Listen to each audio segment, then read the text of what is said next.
knn. koonkan aadmiga jooga qof kasta kurbadiisiyo kaskiisuu hadlayaaho dadku waa kalamaan haddii aad kululaato halla boodin ka shee kaalintaada ka qaado dadku waa kalamaane wixii kula wanaagsan qaar baa kohanayee ha kasoomin dhegayste dadku waa kalamaane intaasi waa kaftan waanee markanna ku soo dhowaada xubintii kalamaan kulmiye islamic trade waa shirkad ku filnaatay kalsoonidii shacabkee ku biir kulmiye ha kuu kororta lacagtaade dumarku ka tagay iyo daymada aruurta dalka iyo dadkaba samir allahayow ka deeqsi amiin aryaadhaha allahow naxariiste madaalihii hoballada waa beri cumar cabdulle shooli waa xijaabta ee halleeska cafiyo war aniga waxaa iigu darrayd marxuumka allah u naxariistee saaka markaan idaacad ka dhegaystay maaweeliyihii hoballada waa beri cumar maxamed allaha u naxariisto markaasaan neerafoosa inta ku noqday baan iska damiyey raadiyihii marka waxaan odhan lahaa wariya ku sheegyada wararka sheega wakhtigan waxaad taqaaniin sheega waxaadnaan aqoonin ha sheeginine war wakhtiga la joogo jahligu wax cudurdaara ma leh marka wariyaha madaalihii inta maqlay maaweeliyaha dhahaayo waxay caddaynaysaa inuu xataa internetka uusan gelin oo uusan fiirin waxa uu ahaa war aan helkaasmayn liyaabas shalay ma idaacadda ka dhegaynsadaayey 5 caruur ah ayaa xeebta ku qallibmay ayagoo badda ku dabaalanayay kii hana sadoo dadka dhex jiraan aryaxaad ula yaabaysaa wa'da iyo ba'daba kala ma yaqaaninoo kuwa cawad iyo mugay warka akhriyayaan haween wanaagsan ku dhahaya subaxina suwax wanaagsan ma arkino areer cabdullow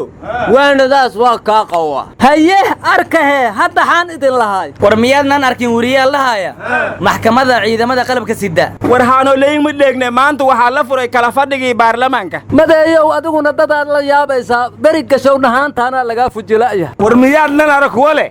dabley huwaysan oo baskoolada wadata gudoomiyaha gobolka kuwa dhahayana yaa miidinkaan maqal dagaal lama khawiil u dhaxeeya aad dhaca iyo koole waxaan kaloo la yaabay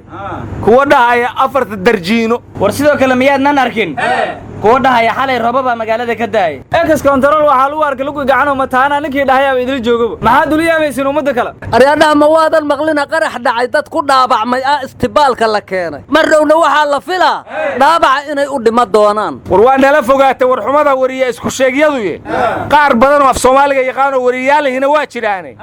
allah u naxariisto cumar cabdulle shooli amiin madaali hoballada waa beri samriya iimaan allah ka siiyo bulshada gaar ahaan qaraabadiisii aryaadhaha maaweeliyaha hoballada waa beri kuwii saaka dhahaya waxaan ku soo xusuusnay faatuma qaasin hilowle allah u naxariiste markii ay dhimatay aamid wariyahu waxa uu maqlay faynuustii fanka mugaasow idaacadow jooga in ku soo kalahay oo wuxuu yiri allah u naxariisto faynuustii faatuma qaasin hilowle warnimayo allah u naxariistay intii dhimatay inta nool waxaan dhihi lahaa dadka iyagu hoggaan maamuliya madaxa duu waayay miyuu waayay shacab geeska mara moolkan lagu tuuray military difaaciya hadduu xoog mitida waayay dhalinyaro midowdiya miyuu waayay qalin maallo haddii uu maxkamad caadil iyo sheekh muftiya waayay miyuu waayay shayb kala maslaxa laba ismaagaysa hadduu oday mas'uuliyad gutiya maato koris waayay miyuu waayay wiil aan mushkilad kula dhex meeraysan war lan jirin hoob caafimaad waaye dhimasho waayow allah u naxariistay gabaga waxaan ku soo xasuustay abwaan maxamuud cabdilla coofe shariif Soomaali tixdiisii ahayd haddaan weynay walad khayr qabo waalidka xushmeeya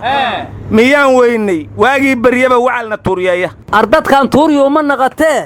ilaahay waxaan soo marna nuguma soo celiyo allahana na dhaafsho wixii dhiba war waxaan maqli jiray wiil haddoo adeer waayo abtima waayo warnimayo war ma haysiine roobow iyo guriga ku xirnaaba qayla ka soo yeertay war ma gurigiya corona ka dumiyay aryaadhaha hadda ka hor nima yiri waa u maleynaya kaneecadaanu inay ummadda laynaydo war roobow sidii abdajanaan anti laha ka dhaayalmad adoon la saaray war baayi bakool miya xeeb la xagee doon loo saaraya asaga xeeb uu samaysanaya daaqadu ka baxo kaliya ma loo banayn karaa war dogayo heebta baraaw nibad inoolali usaahirtii roogda war shabeelow miya haabaheen war waad waalan tahay in la dayn rabaa wada ma waayo war warka naga dhaxgelinine askartii roobow ilaalinaysa dagaasha la yiri mid kamid ahna waa la dilaa la yiri xildhibaan maxamed xasan idris la wuxuu yiri dagaalka askarta waxay ahayd shirqool lagu dili rabay roobow madaxweyne farmaajana 10 jeer aan u dignay oo yiri war markay u digayeen in askarta askartu dagaalami doonto miyay ogaayeen maya in rooba ula boc loogu tukubayay ogaayeen isan ishukaayad madaka dambu sidilaa kala balamay war maxbuus lagu kor diriray dil uma dhinno war roobo wali waa nool yahay warka naga dhagaysta xildhibaanku wuxuu yidhi hadduu roobow dembi leeyahay berri maxkamad hala keeno haddii la rabo beenbeen in lagu dilana farmaajo taas ku fakan maayo ma astaanta qaranka in loo dhaartay arrinta roobow gaartay wariya 4.5 horta waa laga shalgaadi wariya jooga albaabka aad gargaraacaysan xaafad maahana waa xabsi waxaa kaloo mugo warramaya xildhibaankaasu yidhi madaxweynuhu guriga uu ku jiro sharciyo ku jooga sharci darra in dad ugu xiraadaana sharci naqamayso odagu lamadaas arrimood hees waafajiyahe war anuu maxbuus siyaasad u xiran oo aan maxkamad la geynayn militari xoog ku qabsaday dalaan ku arki jiri war miyaan laysu ekaysii karin heetaas masale garuungan isku duub ahaahe aryaadhaha waa lay doorta waxaan rabaana suubiha nabeetaasu socamayso warnimayo waxaa la yidhi qidadan samaystiiyo qorshihii jacaylkuba qalqallooc ka bixi waa khudbadaha xildoonkaiyo sida madaxda qaarkood ballanqaadyadoodii dadka lagu qaldaayoon hadhow qodob la fulinayn ummaddii ku qanacdana dib ka qoomameeyeen xitaa waan qiyaanoo sasabiya qalqaaliya been qiimo badan iyo qarash layska dhiibiya heblaqaaliyey iyo hadal lagala qiilwaa ee qaab kaleetiya qasab igu jeclaaw iyo qori caaradiis iyo feer iyo qaninyiyo qoolsagaaryo iyo xoog ma ku raadsadaa qoys dooda aad tirisay iyo dulmiga waa kula qabnaa qalalaasa dagaalba loo qiildayayaa qiimihii nolosha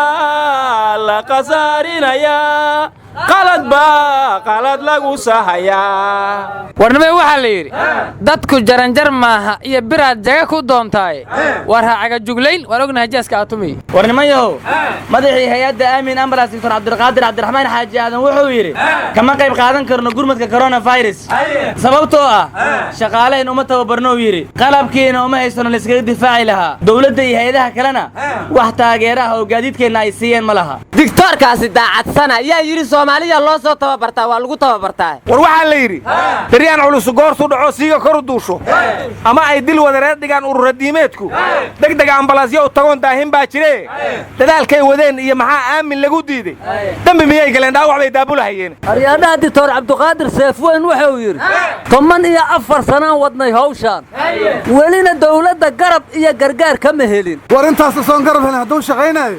madaxweynaha dalka isagaa istaahilay maa la doorto waa codaysay warwar ma haysiin dowladda soomaaliya waxay sheegtay canshuurtii iyo raashiinka in ganacsatada ay ka dhintay qaarna ay ka dhaaftay marka ganacsadihii raashiinka qaaliyey asigaa dembiga leh baylena wuxuu yidhi cudurkaan inkaarta qaba lacaguuna dhaafiyey allahna dhaafiyo war madaxweynaha puntland siciidani maanta wuxuu cafiyey 200 oo maxaabiis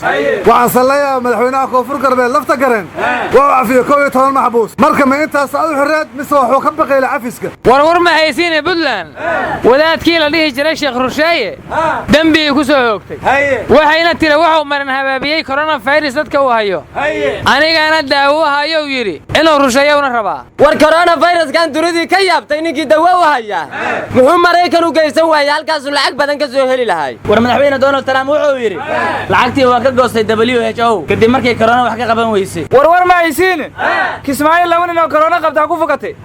ilaa haddana waa la raadinayaa dadkana kala orday galeen war labadii hargeysa ku fakato ninkuu yidhi anay ila barjaynayaan ma la soo qabtay horta 32 muqdisho ayaan hore coronaha laga helay xaggay joogaan war hada cabdixafiid wasiirka nairobi ku karantiilan yahay la yiri ma fakaday war farxii murad ma ku sheegtay war agaasimihi hoon keebel ilig imaaraadku ku karantiilan yahay la yiri ma fakaday ma dul yaraa ku sheegay war dul yarka laftiisu gaalkacyo ku karantiilnaaye ma dadkaaga dhinac ka raac baa la yiri war gaalkacyo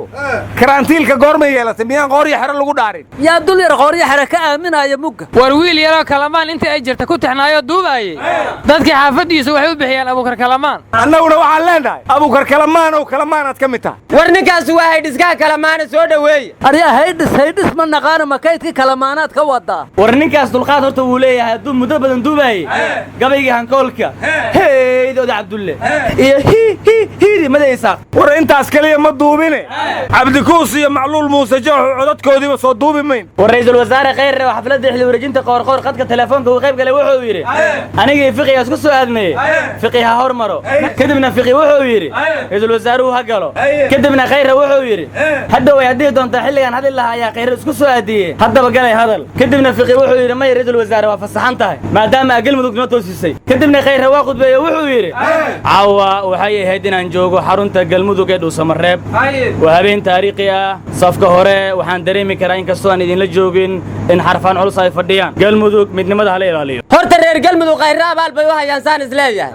waxaana la yidhi hadduu labadii urur oo na dhibay khayre ka adkaado arrin lagu heshiiyana galmudug dib uga aasaaso urdugaanka soomaalida loo aqoonsaday warwar ma haysaane wariga gurbi maanta maxkamadda la soo istaajiyey agaasimaha goobjoogna wuxuu sheegay inuu xanuunsan yahay war gurbiya haddii la soo gurbiyey waa xanuunsan yahana la yidhi meeshii dadka karoonaha qaba lagu gurbinayo ama lagu gurbiyo asagii karoona gurbiye war gurbiya haddii maxkamad loo soo gurbiyey alaabtii waa la gurubsado oo yidhi ciddii gurubsatay inuu caddeeyaa laga rabaa warwar ma haysaane ayadoo karoona jiro ayaad kuuriyada koonfureed doorasha ka dhacaysaa haddayba taas kuuriya ka jirto nabee taanyana dib loo dhigi maayo war adiga ma musharaxaataa doorashadan maxaad ugu koollaysantaha war cabdiraxmaan abdishakuur doorasho kama hadlayna wuxuu yidhi markii weriye washington jooga loo hanjabaayey waan filayay inuu weriye muqdisho jooga la xidhaayo balse u malayn mayn in farmaajo uu xidhaayo haddaba yaa ku yidhi farmaajaa xiray waa yahay mafaadaa xiray war gurbiya asagaa wax la gurubsada sheega waana la gurbiyey aryaa awliyaadaasi marka la gurbihayo